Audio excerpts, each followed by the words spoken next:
Okay, so we're gonna show you how to make a face mask with a bandana.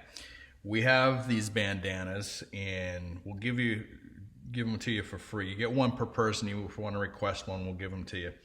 We don't want to give out all of them because we'll get rid of them quickly. We don't have that many. So anyway, you start off with a bandana. This is one that we have, and a couple of rubber bands or hair ties, or you can use anything. I heard stockings. You cut up old stockings, and those are nice. So anyway, what you do is you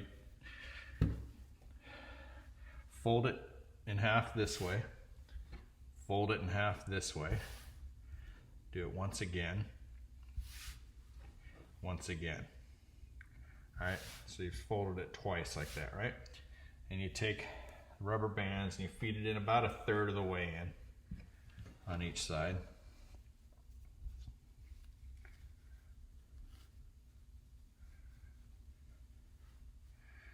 All right, it's about right there.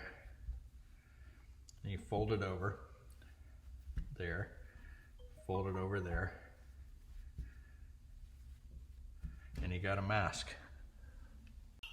Okay, and then you just put the straps behind your ears. Make sure you cover your nose, your mouth. You got everything covered. You're also supposed to cover your eyes, because anywhere that there can be an entry, you're supposed to recover. So go ahead and put a pair of sunglasses on, and you're covered.